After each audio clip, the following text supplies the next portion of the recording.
నమస్తే, welcome to Suman TV. ఆధునిక కాలంలో ఎవరి జీవన శైలి అయినా మార్పు సంభవిస్తూనే ఉంది. అయితే తరాలు మారిన కొద్దీ మన ఆరోగ్య పరిస్థితులలో కూడా చాలా మార్పులు వస్తున్నాయి. అయితే జీవన శైలిలో భాగంగా ప్రతి ఒక్కరి ఉరుకుల పరుగుల జీవితంలో సమయం లేకపోవడం వల్ల వారి ఆహారపు అలవాట్లు కూడా మారుతూ వస్తున్నాయి. దీని కారణంగా చిన్న పిల్లల నుంచి పెద్దవారి వరకు కూడా ప్రతి ఒక్కరూ ఫాస్ట్ ఫుడ్ సైడ్ వెళ్ళిపోతూ ఉన్నారు. అయితే దాని వలన ఏమవుతుంది అంటే మనకు ఆరోగ్యపరంగా మరియు మనకు ఆ జీవన శైలిలో కూడా మార్పులు సంభవిస్తూ వస్తున్నాయి. దీనికి ప్రత్యామ్నాయంగా మనకు ప్రకృతి ఇచ్చిన ఎన్నో అపురూపమైన ఆరోగ్య ధాన్యాలు ఉన్నాయి.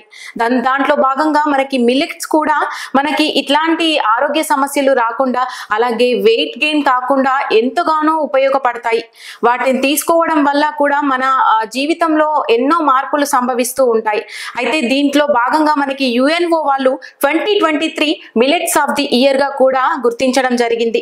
అయితే హనంకొండకు చెందిన రికార్డ్ సర్వీస్ సొసైటీ సమక్షంలో సురేష్ గారి ఆధ్వర్యంలో కొన్ని వందల కార్యక్రమాలు ఈ మిల్లెట్స్ గురించి ఉన్న ప్రయోజనాలను తెలియజేయడానికి కార్యక్రమాలు జరపడం జరిగింది.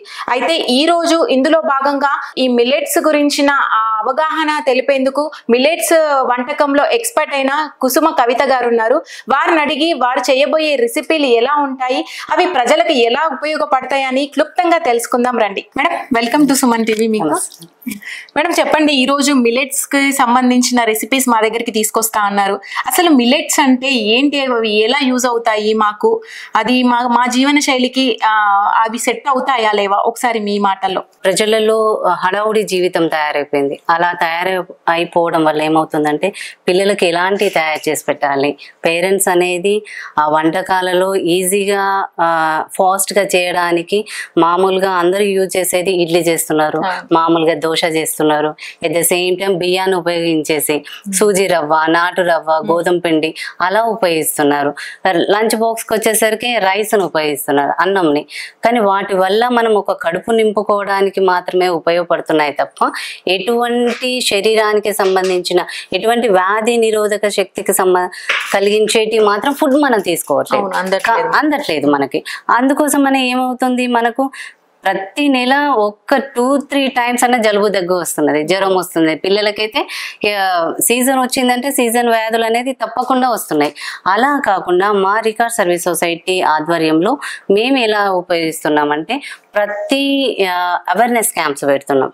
అసలు చిరుధాన్యాల గురించి ఏముందంటే ప్రతి ఒక్కరికి అవి ఉడకడం లేదు, అవి వెయిట్ చేస్తాయి, అవి వండుకోవడం రావట్లేదు, అలా అనే అపోహలు చాలా ఉన్నాయి.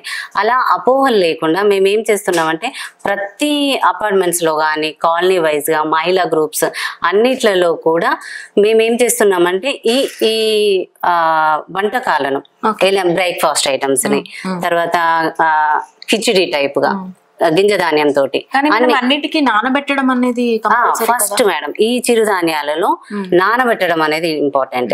ఇంత చిన్నగా కనిపిస్తుంది మనకు చిరుధాన్యం, కానీ అందులో అది 3 నుండి 4 గంటలు నానబెట్టాలి.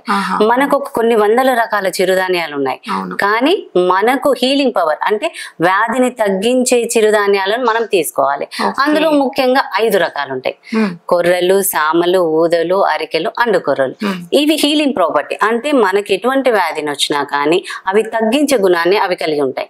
కాబట్టి వాటితో ఏ విధంగా చేసుకోవచ్చు, బ్రేక్ఫాస్ట్ ఐటమ్స్ కానీ, లంచ్ బాక్స్ లో కానీ, స్నాక్ ఐటమ్స్ కానీ ఏ విధంగా చేసుకోవచ్చు. ప్రతి ఒక్క రైస్ పిండితోటి చేసి రైస్ తో చేసే ప్రతి ఒక్కటి కూడా మనం ఈ చిరుధాన్యాలతో చేసుకోవచ్చు. ఓకే, బ్రేక్ఫాస్ట్ అంటే కామన్ గా మేము వింటున్నాం మేడం, అంటే దోశలు కానీ అవి వాటితో యూజ్ చేయొచ్చు. స్నాక్స్ అంటున్నారు, స్నాక్స్ అంటే పిల్లలు ఖచ్చితంగా కూడా ఆయిల్ యూజ్ చేయాలి, ఆయిల్ యూజ్ చేయొచ్చు. అదే కొర్రలతోటి, సామలతోటి వడియాలు, ఇప్పుడు మనకు చకోటీలు, మడుగులు అట్లా చేస్తారు కదా, అవి కూడా చేయొచ్చు అండి. అవునా, అలా కూడా యూజ్ చేయొచ్చు.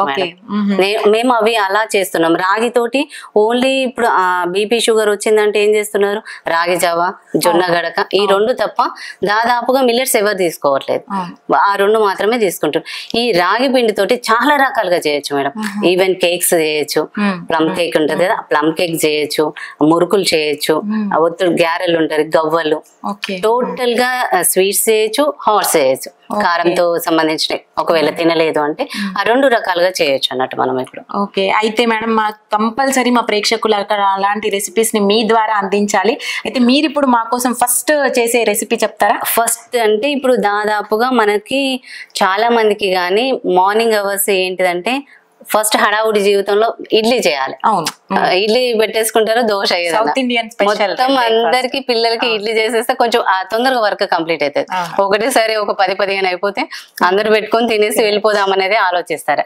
మనం రెగ్యులర్ గా వాడే చేస్తాం కానీ కలర్ చేంజ్ ఉంటుంది కొంచెం. అంటే వైట్ యాడ్ చేస్తారు మీరు? దీంట్లో సాల్ట్ వేయనండి, అసలు వేయం. ఓకే, హెల్త్ ఇష్యూస్ గా కొంతమందికి మనం సాల్ట్ ఎంత తక్కువ తీసుకుంటే అంత మంచిదనే ఉద్దేశంతో సాల్ట్ గానీ సోడా కానీ ఏమి వేరు. అంటే టేస్ట్ లో మరి చూడాలి మేము కూడా, లాస్ట్ కి వెయిట్ చేస్తున్నాం మేము కూడా. ఓకే, ప్రిపరేషన్ స్టార్ట్ చేయండి మేడం. ఓకే, ఇప్పుడు మనం ఓన్లీ ఏం చేస్తున్నాము, ఇడ్లీ రవ్వలో అందరు మామూలుగా ఇడ్లీ చేస్తారు. అలా కాకుండా మనం ఏం చేద్దామంటే ఎప్పుడు కానీ క్యారెట్ ఉంది కదా, ఈ క్యారెట్ ఏం చేయాలంటే మనం ఓకే ఇడ్లీ పాత్రలో పెట్టే ముందే మీరు ఈ గ్రేట్ చేస్తున్నారు. ఓకే, ఓన్లీ క్యారెట్ అన్న మేడం?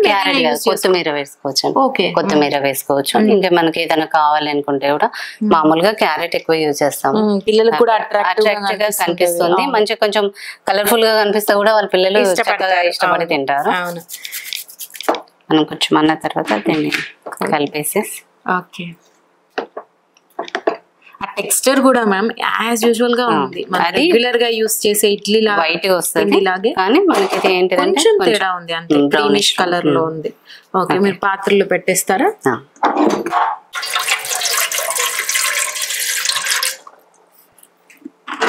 అంటే మనం అందాదగా పోసుకోవడమే. జస్ట్ ఇది ఉంటది కదా కింద, దానికి వచ్చేటప్పుడు అది మసాలాని వాటర్ ప్రీహీట్ చేయాలి. చేసాకనే మనం పర్వాలేదు.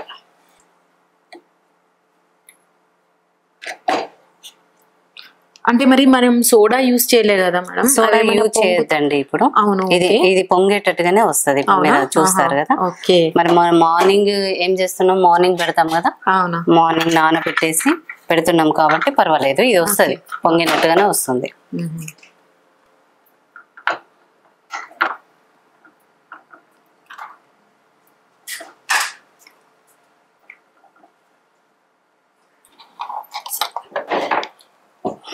పెట్టేమంటారా? పెట్టేసి జస్ట్ ఒక సిమ్ లో ఉండాలండి? హై ఫ్లేమ్ లో ఉండాలి. ఓకే, ఎన్ని మినిట్స్ పడుతుంది? 5 minutes. 5 minutes లో అయిపోతుంది. ఓకే, స్టీమ్ తోనే మొత్తం కూడా కుక్ అయిపోవాలి, same idli process. Okay madam, ఇప్పుడు ఇది అయిపోయింది కదా, ఆఫ్ చేసి 5 minutes ఉంచాము. ఇప్పుడు తీయచ్చండి? తీయచ్చండి. ఓకే, చూద్దాం. అసలు పొంగిపోయినాయి పైకి, ఇట్లా వచ్చేసినాయి. మనం సోడా వేయకున్నా కూడా.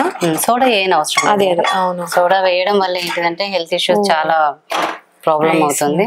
అక్కడక్కడ మీరు గ్రేట్ చేసిన క్యారెట్ కూడా కనిపిస్తున్నాయి. ఓకే ఓకే, అతుక్కోవడం కూడా ఏం లేదు, ఇలా మెత్తగా వచ్చేస్తుంది. అవును, ఫ్లఫీగా.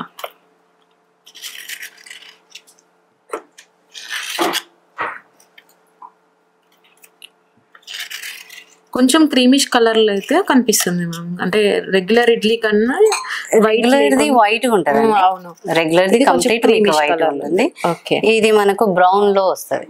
ఓకే ఓకే, ఇదేంటి మేడం చట్నీ?